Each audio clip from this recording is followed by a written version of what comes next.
बोलो सियावर रामचंद्र की जय। तो 15 संस्कार की कथा आप लोग को हम बता चुके हैं और 16वां संस्कार होता है अंत्येष्टि संस्कार। जीवन का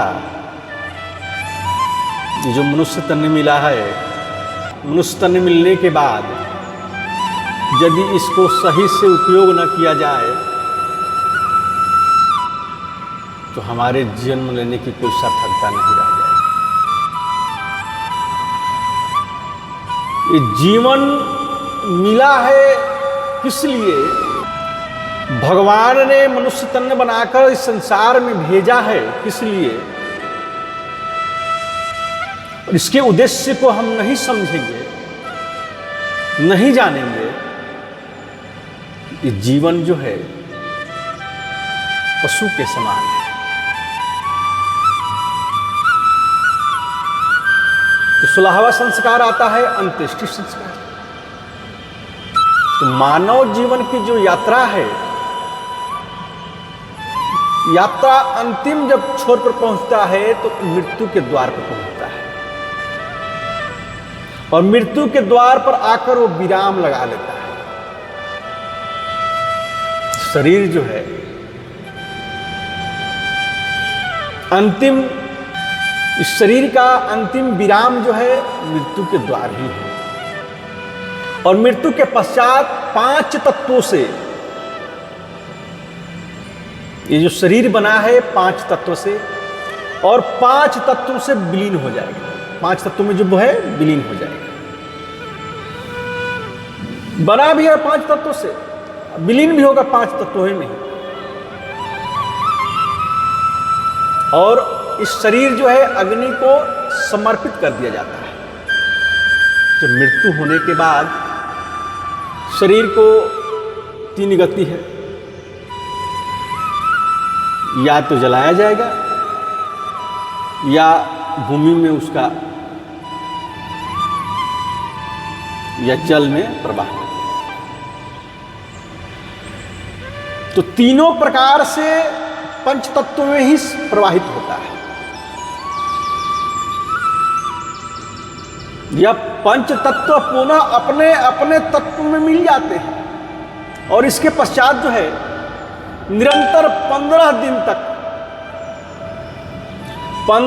तक की जाने वाली सारी अनेक क्रियाएं मृतक की आत्मा को मुक्ति के लिए की जाती है कि उसकी आत्मा की मुक्ति हो। शरीर तो मरता है, आत्मा नहीं मरती है।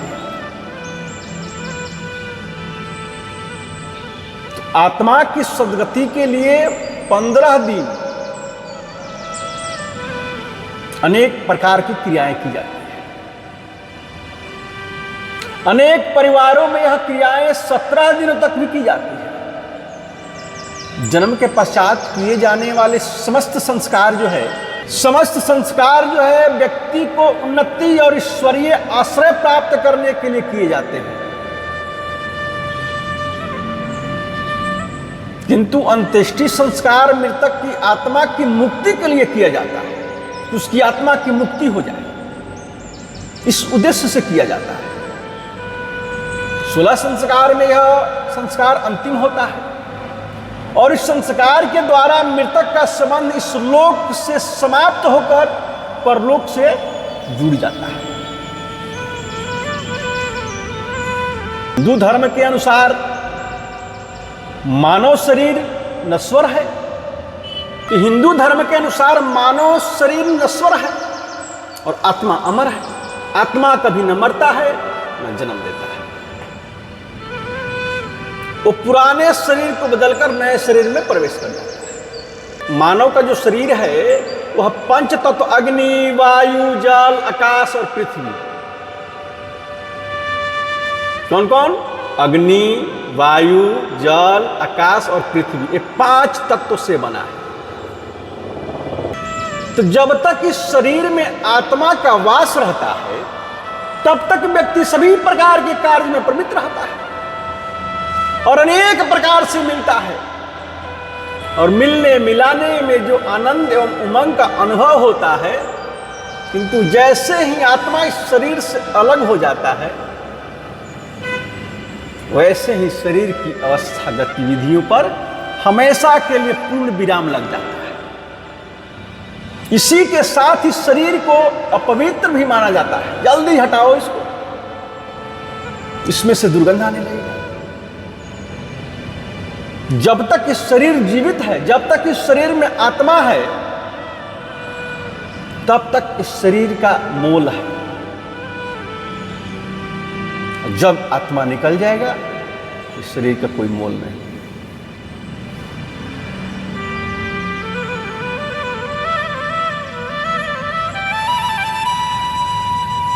तो इसी के साथ इस शरीर को अपवित्र मान लिया जाता है। और परिवार में जिन सदस्य के बीच वह अनेक वर्ष तक, 1 वर्ष 2 वर्ष कौन का है, अनेक वर्ष तक वह व्यतीत कर चुका होता है, तो मृत्यु के पश्चात उसके लिए वह अपवित्र हो जाता है। इसलिए किसी भी मृतक को छूने अथवा उसकी शव यात्रा में सम्मिलित होने के पश्चात शरीर शुद्धि के लिए स्नान आदि का आवश्यक माना गया। प्रकृति निर्जीव वस्तुओं के साथ एक समान व्यवहार करती है। प्रकृति निर्जीव वस्तुओं के साथ एक समान व्यवहार करती है और वह उन्हें सड़ाने अथवा गलाने लगती है ताकि उससे मुक्ति प्राप्त करके सृजन का मार्ग प्रशस्त किया जा सके। यह स्थिति मृत शरीर के साथ भी देखने को मिलती है। अधिक समय तक शव को रखने से उसमें से दुर्गंध उठने लगती है और इसलिए मृतक को अंत्येष्टि में विलंब नहीं किया जाता है। अगर मृतक के विशेष परिजन के आने की प्रतीक्षा करना आवश्यक हो और उस कारण अंत्येष्टि को यदि टाला जाना है, तो शव को बर्फ की शिलाओं तथा तेल में रखा जाता है। ऐसा भी अधिक समय तक नहीं किया जा सकता। अधिकतम 24 घंटे तक इस शव को घर में रखा जा सकता है। इससे अधिक समय तक रख पाना संभव होता है? नहीं होता है। इसके बाद आवश्यक रूप से दाह कर्म कर दिया जाता है। समान स्थिति में मृतक की अंत्येष्टि उसी दिन कर दी जाती है जब उसकी मृत्यु होती है। जीवन और मृत्यु एक शाश्वत सत्य है। जिसने जन्म लिया है उसकी एक दिन मृत्यु अवश्य ही होगी। ये सत्य है, अटल है। जिसने समय का जीवन विधाता व्यक्ति के भाग्य में लिख देता है और उतने ही दिन वह जीवित रहता है। इसके बाद मृत्यु निश्चित होती है। इस बारे में किसी भी धर्म अथवा संप्रदाय में मत भिन्नता देखने को नहीं मिलती है। इसलिए मृत्यु के पश्चात मृतक की अंत्येष्टि करने का विधान सभी संप्रदायों में अपनी अपनी परंपराओं के अनुसार, विभिन्न संप्रदायों में उनके अपने अपने रीति रिवाज के अनुसार, धर्मानुसार इसका विधान होता है। अंत्येष्टि का यह विधान 4 रूपों में प्राप्त होता है: अग्निदाह, भूमि समाधि, वायुदाह एवं जल प्रवाह। अग्निदाह तो दाह संस्कार के द्वारा मृत शरीर को अग्नि को समर्पित किया जाता है और अग्नि को समर्पित कर देने से पंच तत्वों से निर्मित शरीर पुनः पंच तत्व में विलीन हो जाता है। प्राचीन काल से ऐसी मान्यता रही है कि आत्मा द्वारा शरीर को छोड़ने के कुछ समय पश्चात तक वह आत्मा मृतक के निवास के आसपास मंडराती रहती है चारों तरफ। और हिंदू समाज में ऐसा समझा जाता है कि आत्मा के द्वारा शरीर का त्याग कर दिए जाने से कुछ समय पश्चात तक उसका मोह अथवा बंधन उस परिवार एवं परिवार के सदस्यों के प्रति विद्यमान रहता है। इसलिए हिंदू समाज में ऐसा समझा जाता है कि आत्मा के द्वारा जो शरीर का त्याग कर दिया जाता है और कुछ समय पश्चात तक उसका मोह जो है, उसका बंधन जो है, उस परिवार एवं परिवार के सदस्यों के प्रति विद्यमान रहता है। इसलिए हिंदू संप्रदाय में आत्मा की मुक्ति के लिए पूर्ण विधि विधान के साथ अंत्येष्टि संस्कार किया जाता है, ताकि आत्मा का इस लोक से संबंध समाप्त हो सके। शरीर को अग्नि को सुपुर्द करके, अग्नि के सुपुर्द के पश्चात जो है अनेक प्रकार के कार्यक्रम किए जाते हैं, ताकि आत्मा को इस लोक से मुक्ति प्राप्त हो और वह अपने लोक को प्रस्थान करे। यही अंत्येष्टि संस्कार है। दूसरा होता है मिट्टी में समाधि देना। अनेक संप्रदाय में मृत शरीर को जमीन में गाड़ दिया जाता है और बोलचाल की भाषा में इसे दफन कहना भी कहते हैं, इसे समाधि भी कहते हैं। और इस संप्रदायों का यह विश्वास है कि एक बार आत्मा के द्वारा शरीर को छोड़ दिए जाने के पश्चात वह आत्मा पुनः शरीर में प्रवेश करे। तो प्राचीन काल में मिस्रवासी पूरी तरह से इसी अवधारणा को अपनाया करते थे। इसीलिए वहां पर राजा महाराजाओं की मृत्यु के पश्चात विभिन्न रसायनों की लेप के द्वारा मृत शरीर को सुरक्षित करके विशाल इमारत के भीतर रखा जाता था, जिसे पिरामिड के नाम से भी जाना जाता है। अनेक विद्वानों का यह भी विश्वास है कि मृत्यु के पश्चात आत्मा जमीन नाम से जाना जाता है।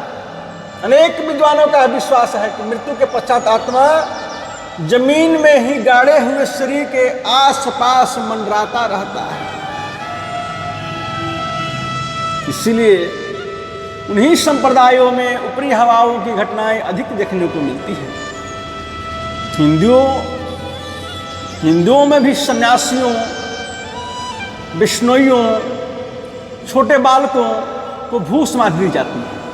सन्यासियों को भू समाधि देने के बारे में कहा गया है, माटी खाए जनावराम महामहोक्षव होए। तीसरा आता है जल प्रवाह,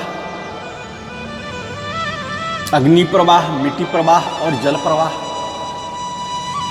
तो कहीं कहीं पर विशेष रूप से सन्यासियों की जो मृत्यु के पश्चात उनकी देह को न जमीन में गाड़ा जाता है और न जलाया जाता है,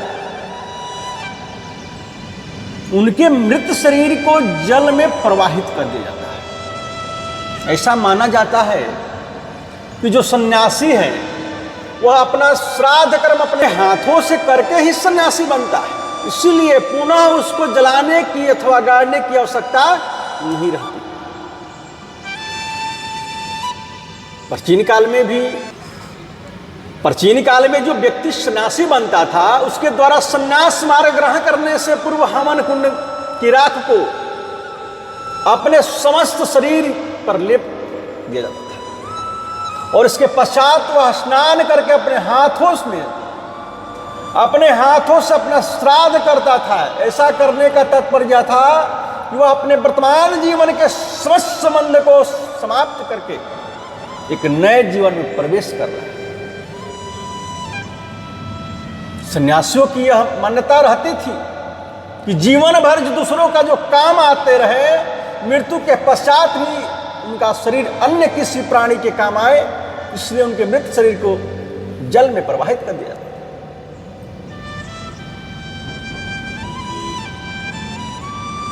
ताकि उनके शरीर को जलचर तथा अन्य प्राणी खा जाए।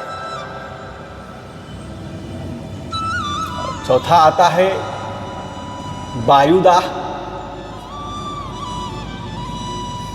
ये वायुदाह अनेक व्यक्ति जानते भी हैं, अनेक व्यक्ति नहीं भी जानते।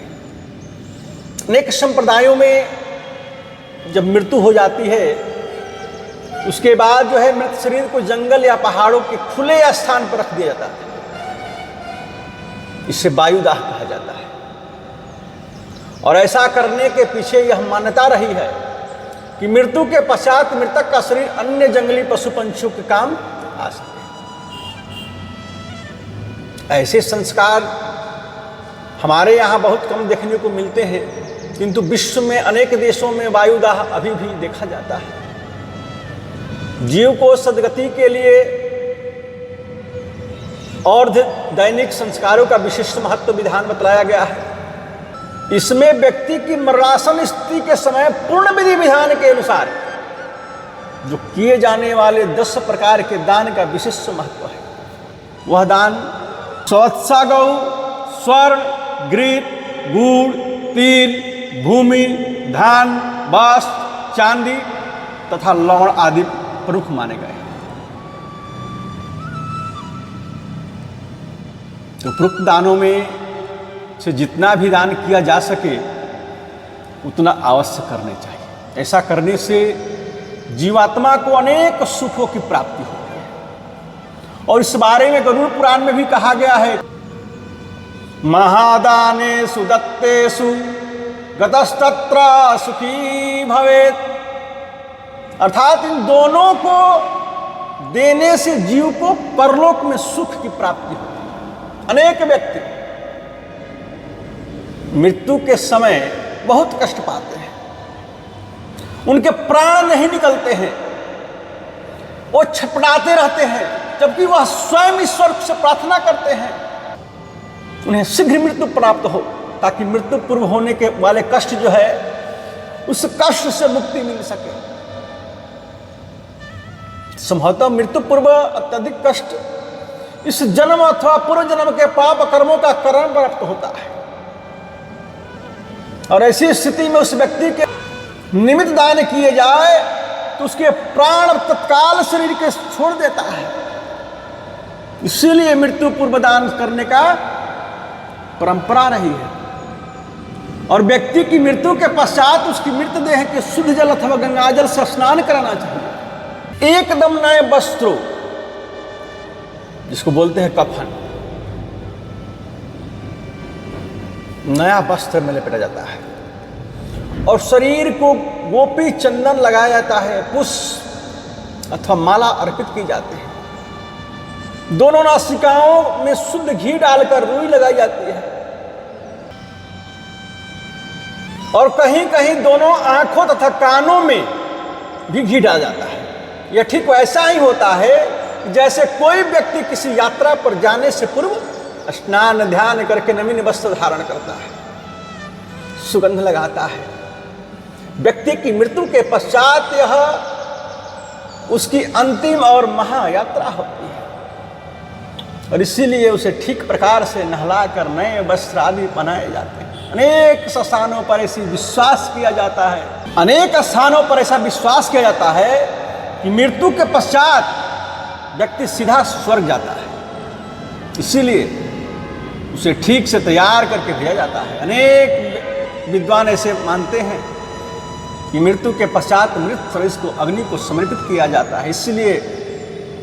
इसलिए मृतदेह को पूर्व रूप से शुद्ध कर लेना आवश्यक है, ताकि अग्निदेव मृतदेह को अपने में भस्मीभूत कर ले।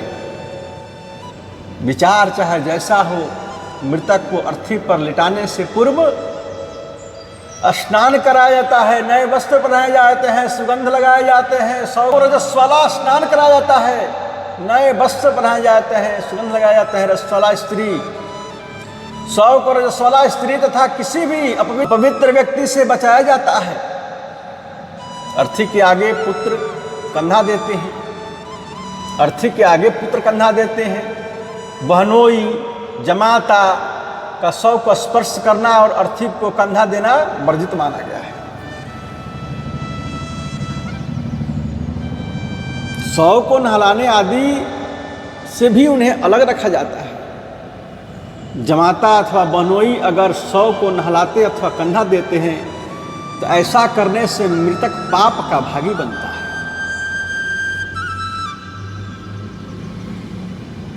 संतों, गुरुओं आदि को बैठी हुई अवस्था में वैकुंठी में ले जाकर चिता पर बैठाकर अग्नि दी जाती है साधारण जन को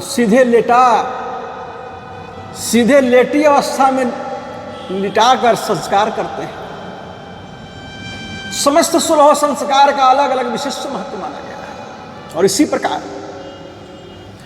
प्रकार अंत्येष्टि संस्कार का भी बहुत अधिक महत्व माना गया है। ये जीवन का अंतिम संस्कार है। यह संस्कार व्यक्ति की मृत्यु वाले दिन से 15 दिन तक चलता है। कहीं कहीं पर यह संस्कार जो है 15 के स्थान पर 17 दिन तक चला जाता है, और कहीं कहीं पर दाह क्रिया के 12 दिन तक यह संस्कार किए जाते हैं। और इस संस्कार का महत्व अनेक कारणों से देखने को मिलता है। आम धारणा है यदि मृतक का उचित प्रकार से क्रियाक्रम और मुक्ति आदि नहीं कराई जाती है तो वह प्रेत योनि को चला जाता है और अपने परिवार के सदस्यों को अनेक प्रकार से परेशान करता है। इसलिए मृतक के परिवार वाले उसकी मुक्ति की सभी क्रियाएं पूर्ण विधि विधान से करते हैं। यही सब अंत्येष्टि संस्कार के विधि विधान है। और जन्म से मृत्यु तक व्यक्ति एक लंबा समय अपने परिवार के साथ व्यतीत करता है। जीवन काल में वह अनेक दायित्वों का निर्वाह करता है, परिवार के सदस्यों के साथ गहरे संबंध बनाते हैं। और जब वह व्यक्ति मृत्यु को प्राप्त होता है तो उसके काम आने वाले सभी वस्तुएं घर से बाहर करने के प्रयास किए जाते हैं। प्रयास यह किया जाता है कि व्यक्ति की मृत्यु शैया पर नहीं हो। मृत्यु से पूर्व उसे भूमि पर लिटाया जाता है। पहले मृत्यु की ओर अग्रसर व्यक्ति की स्थिति देखकर परिवार के बड़े और समझदार सदस्य जान लेते हैं कि अब इसकी मृत्यु निकट है। इसीलिए भूमि पर सफेद वस्त्र बिछाकर और उस पर लिटा दिया जाता है, सिर की तरफ दीपक जला दिया जाता है। ऐसे में व्यक्ति के प्राण सहज रूप से और बिना अधिक कष्ट किए निकल जाता है। यदि व्यक्ति के प्राण बिस्तर पर लेटे हुए ही निकल जाते हैं तो जिस बिस्तर पर व्यक्ति देह त्याग करता है उस बिस्तर को उसी दिन बाहर फेंक दिया जाता है और इसके अन्य पहले जाने वाले वस्त्र को भी फेंक दिया जाता है अथवा किसी को दे दिया जाता है। इसके पीछे विचारधारा यह होती है कि मरने के बाद भी मृतक की आत्मा पुराने घर तथा घर में रहने वाली के आस पास विचरते रहता है। इसलिए मृतक से संबंध रखती अधिकांश वस्तुएं को हटा दिया जाता है ताकि मृतक की जीवात्मा का मोह अथवा लगाव उस परिवार अथवा परिवार में रहने वाले सदस्यों से पूरी तरह से हट जाए, समाप्त हो जाए। और इसके पश्चात आत्मा की मुक्ति तक के सभी कार्य किए जाते हैं। अंत में मृत्यु भोज पर जाकर यह कार्य संपन्न हो जाता है। कुछ समय पूर्व तक मृत्यु भोज किया जाना आवश्यक। तो मृत्यु के पश्चात मृतक के जीव जो है वह प्रेत योनि में जाने की मान्यता रही है। पंचतत्व से निर्मित शरीर को जो छोड़कर जब सूक्ष्म जो निकलता है उसकी रक्षा के लिए उसे वायवीय शरीर प्राप्त होती है। वायवीय शरीर को धारण कर वह वायु के समान हल्का और वायु की गति से विचरण करने में सक्षम हो जाता है और इसी को प्रेत योनि कहा जाए। जीव की इस प्रेत योनि से मुक्ति के लिए ही शास्त्रों में विभिन्न शास्त्र क्रियाएं बताई गई। अग्नि संस्कार से मृत शरीर का कण कण जलकर भस्म के रूप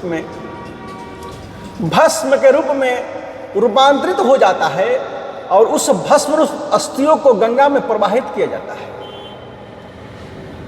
माँ गंगा अस्थियों को अपने पवित्र जल के भीतर समेट कर उस जीव का इस लोक से संबंध पूरी तरह से विच्छेद कर देती है और इसके पश्चात जो है शास्त्र सम्मत श्राद्ध क्रियाओं के द्वारा अर्पित जल आदि सामग्री से तृप्त होकर उस सूक्ष्म प्रेत शरीर को छोड़ देता है, मुक्त हो जाता है। प्रेत योनि के संदर्भ में यह स्पष्ट करना उचित रहेगा कि 84 लाख योनियों में एक प्रेत योनि भी मानी गई है। और इस बारे में विभिन्न मत है। कुछ विद्वान ऐसा मानते हैं कि पापों का फल भोगने के लिए जीव को प्रेत योनि प्राप्त होती है, और कुछ का मानना है कि जो व्यक्ति अपनी पूरी आयु भोगने से पूर्व ही किसी दुर्घटना के कारण अकाल मृत्यु को प्राप्त हो जाता है, वे प्रेत योनि में जाता है और तब तक उस अवस्था में रहता है जब तक कि वे अपनी शेष वायु भोग नहीं लेते। और कुछ विद्वानों का ऐसा भी विचार है, जिस व्यक्ति का जीवन अवस्था में किसी से विशेष लगाव अथवा आसक्ति हो जाती है, किसी विशेष स्थिति में उसका मन अटक जाता है, अथवा जिनकी कुछ प्रबल इच्छाएं अधूरी रह जाती है, वे प्रेत योनि को चले जाते हैं।